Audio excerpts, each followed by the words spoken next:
chalked it up. They're responsible for this. The Glazer family has owned Manchester United for nearly 2 decades, and fans have been demanding their departure for almost as long.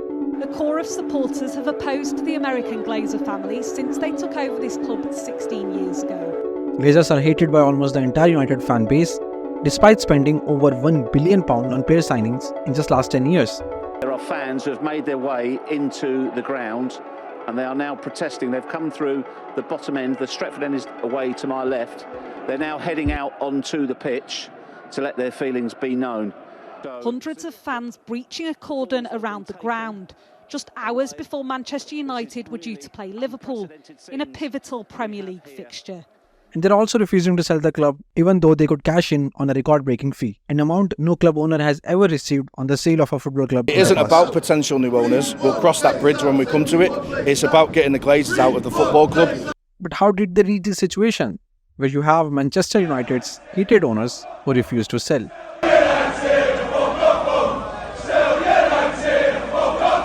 The story starts with Malcolm Glazer and his 2 sons, Joel and Avram Glazer. Malcolm Glazer, an American billionaire, was the owner of American football team Tampa Bay Buccaneers. But his ambitions reached far beyond the American shores. Joined by his sons, Joel and Avram, they set their sights on acquiring one of the world's most iconic sports franchise, Manchester United, an acquisition that appeared incredibly lucrative and within reach. From 2003, Malcolm Glazer started accumulating shares in Manchester United. But the breakthrough came in 2005, and the center of attention? Sir Alex Ferguson. Ferguson liked horse racing, so these 2 fellas, they are John McNair and JP McManus, who owned close to 29% shares of United. McNair and McManus owned a champion racehorse named Rock of Gibraltar. Over the years, Ferguson developed a close relationship with McNair, and back in 2001, the pair had a conversation that led Ferguson to believe he owned half of Rock of Gibraltar. By the end of 2002, its estimated value had soared to £50 million. For Ferguson, this was the perfect moment to cash in on his prized possession. It was at that point that trouble began. In the months that followed, McNair and Ferguson became embroiled in a bitter battle over the horse that ended up in the Irish High Court. In the end, the dispute over Rock of Gibraltar was settled out of the court, but the matter did not stop there, and it reached Old Trafford. McNair was furious with Ferguson, and someone had to bear the consequences if it was not Ferguson. Malcolm Glazer had been monitoring this situation closely. He made an offer to McNair and McManus to buy the entire stake, and both agreed. Malcolm Glazer, who kept increasing his shareholding in the club, became the majority shareholder upon acquiring the shares of McNair and McManus, a decision that United fans opposed from the beginning. Glazers acquired the entire stake in Manchester United in 2005 and took it off the market. Despite huge protest by fans, Glazers had finally arrived. They became the owner of Manchester United.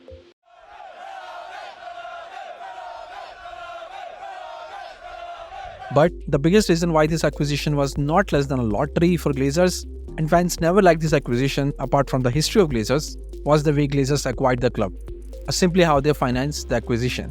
The Glazers bought Manchester United in 2005 using a leveraged buyout.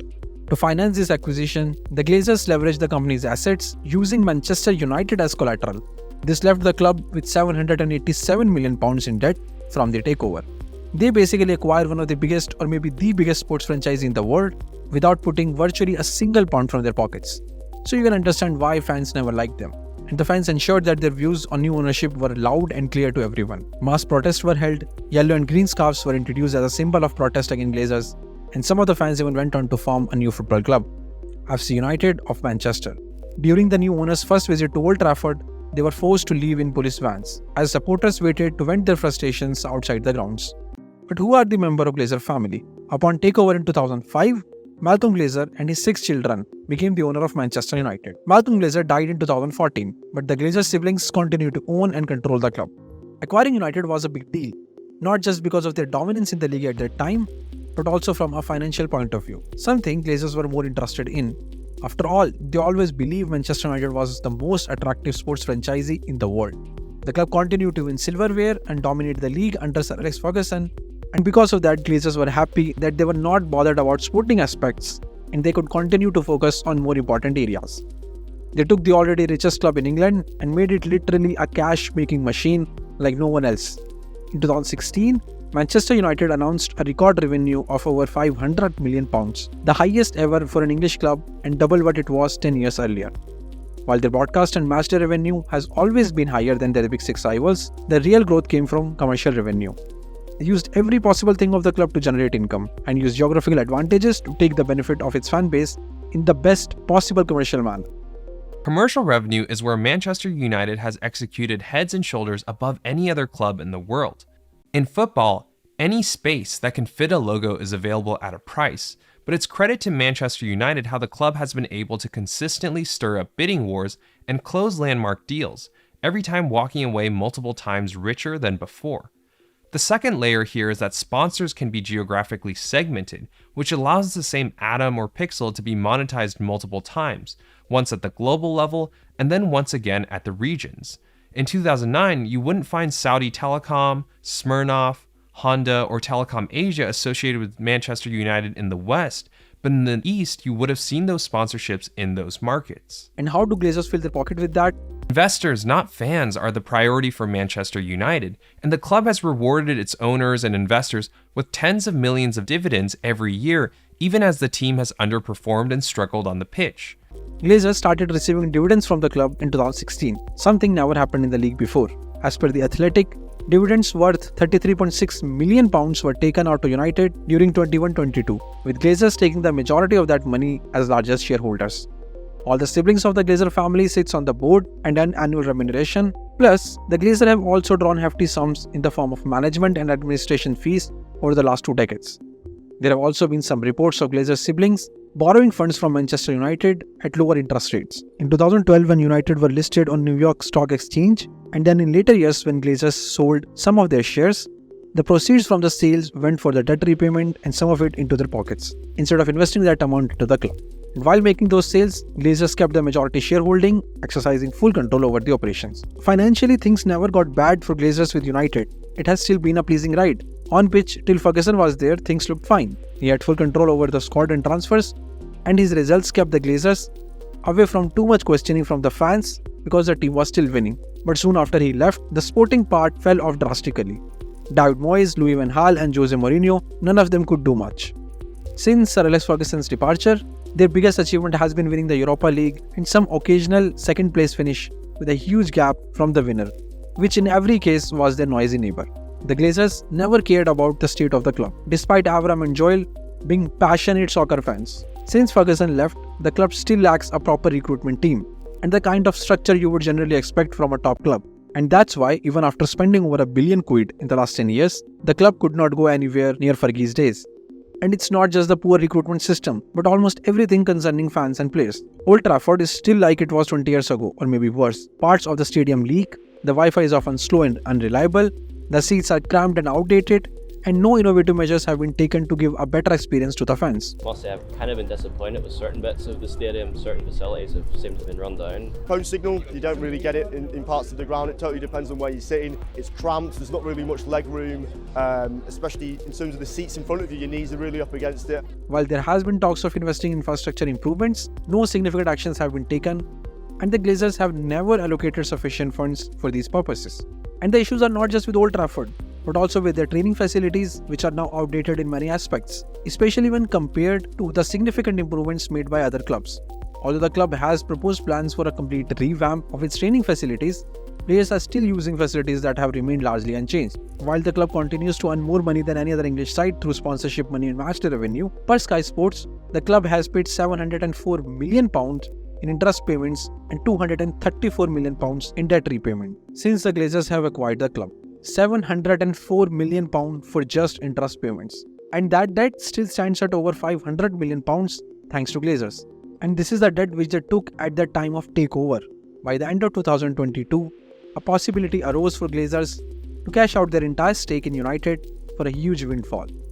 Glazers felt this was the right time to make the sale, and apart from all ongoing issues and the current value of the club, not market cap, there was also a fear of missing out on potential investors or buyers after watching Chelsea's takeover battle in 2022 and Liverpool's desire of listening to offers. In November 2022, Glazers announced that they are considering sale of Manchester United.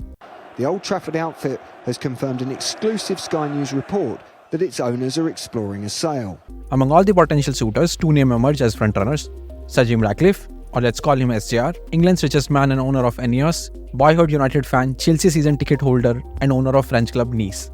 And Jassim bin Hamad bin Khalifa Al Thani, or Sheikh Jassim, the son of former Prime Minister of Qatar, former director of Credit Suisse and the chairman of Qatar Islamic Bank. Just to keep in mind the real picture, he is part of Qatari royal family, and it is not hidden that he is seen as just a proxy for investment by Qatari government. Sheikh Jassim has always maintained his position of acquiring the complete stake, while SJR also preferred the complete stake but showed flexibility to find alternative solutions, including holding a part or a minority stake. Glazers made it clear in the start that their valuation for the sale was £6 billion, which none of the two agreed at first. SJR, however, proposed a 25% stake at a similar valuation, with a desire for a complete takeover one day. And while Sheikh Jassim made several bids till last month, SJR's offer did not change substantially. Sheikh Jassim's starting bids were far below this valuation. Sheikh Jassim's fourth bid, which came in May 2023, was close to £5 billion. No one had ever seen this sort of bid for a football club and was higher than any rational valuation of the club. But Glazers rejected that too. In June, a higher bid of around £5 billion was made and again rejected. Just to explain to you how insane this offer was in the first place, so far the biggest deal in club football has been Chelsea's £2.5 billion plus investment commitments. And new owners were acquiring Chelsea without any debt and at that time defending European champions. It's obvious that United's valuation was always going to be much higher than Chelsea's, considering Chelsea's sanctions. They were not as profitable as United, and United is just a far bigger brand than any other club in England. But even with all these, nobody had considered a fair value of more than 4 or 4.5 billion. Well, if you take a look at the value of the club on the New York Stock Exchange, and then you add in the debt to get sort of the value of the club overall, I think we're probably looking somewhere in the region of 5 to 6 billion. And that in itself is quite a generous price. It still makes Manchester United worth 20 times the value of Newcastle United.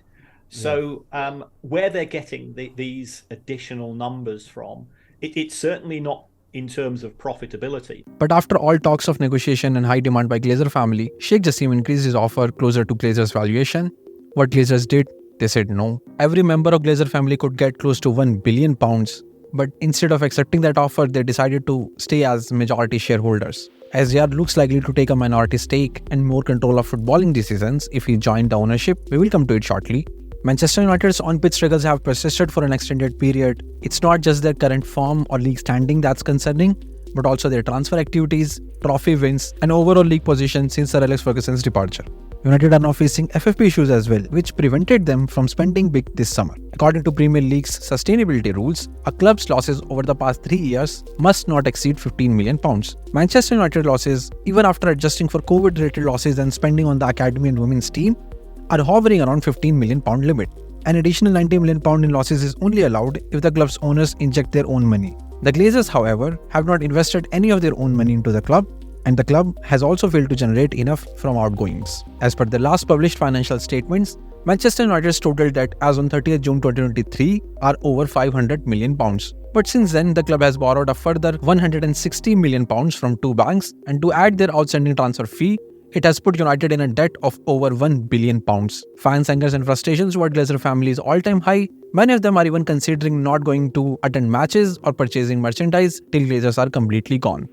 The list of flop signing is enough to explain how poor the club's recruitment structure has been, and I don't think spending on a proper recruitment team who can work well with the coach and get players like most other top clubs do would cost more than their transfer losses. And despite all this, why on earth Glazer family did not accept this offer to shift all these current problems to someone else and leave with such a huge, almost unimaginable sale consideration?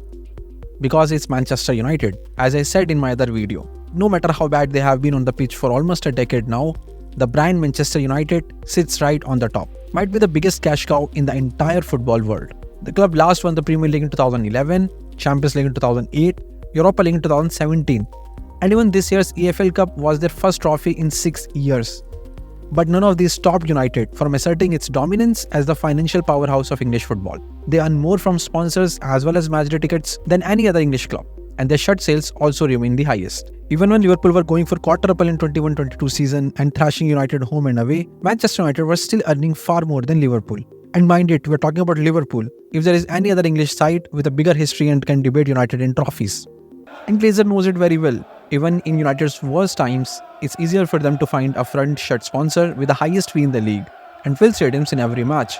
The Glazers not only took advantage of that, but just went on to the next level. They took the richest club in England the club already making more money than any other club in the country, and then made it a far bigger cash generation tool. But the problem? That's not helping them on the pitch, because their owners don't care about the on-pitch success of the club.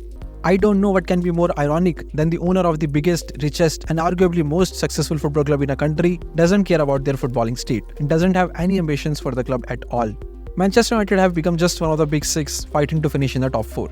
And so far they have seen that no matter how poor United are on the pitch, it doesn't affect their pockets by a dime. Every summer they will spend a couple of hundreds of millions, all of which is from United's income, to show that they do spend. And you can see many non-United fans also using these arguments against United fans, even some of the pundits. Can you imagine the biggest club in a country not having better training facilities than Leicester City, a stadium screaming for renovations, spending over $1 billion in a decade, and yet not having a proper recruitment team? But again, why Glazers should think about it? Will it have any financial consequences? All other reasons for not selling are also linked to the point that it's Manchester United. And if they want to leave, they would like to go with the biggest possible paycheck. Some reports suggest that there is a disagreement between the siblings on sale. Some of the Glazer children are not interested. They want to cash out. You've got Avram and Joel who think that there's still money to be made, and therefore they don't appear to be able to come to an overall agreement. Avram and Joel are also the ones preferring the option of a majority stake with SGR on board. Glazers are optimistic, or maybe too optimistic, to expect a higher bid in the future. This means expecting 8 to 10 billion pounds in the future, should they decide to sell their entire stake. But think from their point of view. They had a buyer who was ready to offer around 6 billion pounds. And in addition to that, he had to put the club off the market, spend on infrastructure, and most importantly, pay off the debt. So while Glazers are being too greedy and hopeful, you can understand where this optimism is coming from. It's still Manchester United, and if 6 billion offers come, who knows if someone can come up with more. The world is big, and we still have many disruptor billionaires and royal families waiting to change the face of a football club. The 2026 US World Cup is another reason which Glazers feel could be very important, and that's why they are still hesitating to make any sale sooner. Sale of Chelsea was one of the reasons they considered selling, and then Liverpool joining them, but they actually did not get as many suitors as they expected, which might be due to their higher valuation, and Liverpool getting off the market may also have changed their mind. More reasons to stay? Well, they have, at least for now. New Club World Cup and Champions League formats can also bring more revenue, obviously if they are part of these tournaments. The Club World Cup is way more interesting for me because it's a 32-team tournament. When once it starts, we may see more changes and even more frequency, which can open the door for more English clubs. And remember, Super League is not dead yet. Among all English clubs, Glazers were the biggest advocate of Super League. And considering the level of attachment they have with the fans, they will not mind making any attempt if Super League can become a reality. If the Super League arrives, or maybe if Champions League becomes Super League, then Manchester United could be one of the most beneficial parties due to their global fan base and brand value, at least in the short run. They may also be able to find new means of generating additional income. In my view, I suspect it's increasingly linked to what they've seen happening at clubs such as Barcelona. Barcelona are selling off 25% of future TV monies. They're selling off 49% of licensing. And they're getting a lot of cash for this. And I think the Glazers have done their sums, and they say, well, Manchester United is as big a club, if not bigger than Barcelona. And therefore, if we add together all of these tiny bits of the club, which we could set off in sections, we think that overall it could be worth more than the figures that are being quoted for the club as a whole. Until they find it no longer financially beneficial or get the price they desire, they will not want to sell the club. Even if they need to invest in infrastructure and they avoid it completely, who cares, it works. League position and trophy drought? Again, not, because not impacting their pockets. If the forms get worse, they can always sack the manager or get some attractive name in the transfer window. Shiny toy syndrome helps, at least to some extent. Fans' anger, they have been seeing that for a very long time. So unless fans start boycotting matches or buying products, Glazers can't tolerate this criticism very well.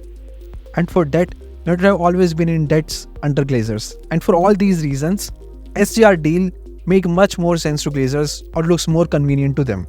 They can continue to have a majority stake in the club, which means continue to receive their dividend, and interest payments will keep going the same way. Avram and Joel Glazer will likely to remain in their existing roles. Ratcliffe's enhanced control over sporting decisions also present an interesting perspective from the Glazers' point of view. They may not have been deeply involved in the sporting matters, but this newfound influence could be advantageous to them as well. Just keep thinking from Glazers' point of view. Every decision must have any other two benefits: a higher valuation or more cash inflow. And Glazers will continue to have control of all major decisions of the club, and even in the sporting ones if they want. Practically they could still take the shots, But it's not like Glazers will never sell United if the offer is below their desired price. Some potential issues can force them to leave. Boycott. If the fans actually start boycotting, especially aggressively, that can definitely change a lot of things. Although we know it is highly unlikely, but not attending matches, not buying merchandise or products of sponsors because they are United sponsors all can have huge implications. But if ever happen, actually going behind. Chelsea, no matter how they are run and chaos currently going at the club, you could see the ambitions from the present owner and the earlier one too. Liverpool. FSG does not spend much, but the right structure for everything has helped them to compete at the highest level and remain sustainable, although the only reason they are not considered so bad is because Glazer exists. Manchester City, well, what should I say? Arsenal are having best time in their ages and their project now look to be going in a good direction. Spurs, at least they have a world-class stadium. New fans attractions may not be the same, and the new generation of fans might be captured by other clubs, including their noisy neighbours. United have been far below their standards for a very long time, and so far its brand has been enough to still get the best sponsorship deals. But how long it can continue? If the new football generation does not find United more attractive, if they continue to be like they have been for over a decade, can they still get those lucrative deals with so much ease? Because ultimately it depends on your global fan base and on-pitch success. And at some point, they will have to perform and win like a big club to stay on top in their commercial revenues.